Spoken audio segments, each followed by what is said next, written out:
Tash nëse ka ndonjë katastrofë humanitare, krizë të madhe, a janë ju të përgatitur gjatë gjithë kohës? Nuk do të them që po, jemi të përgatitur për çfarë do lloj situate, sepse disponojmë me sasi të mjaftueshme të gjakut dhe të produkteve të gjakut në kuadër të institucionit tonë.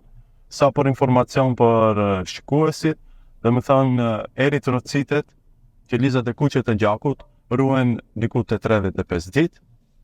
Plazma e gjakut ruhet 1 deri në 3 vite, kurse trombocitet ka një gjatësi deri në 5 ditë. Dhe në kuadër të këtyre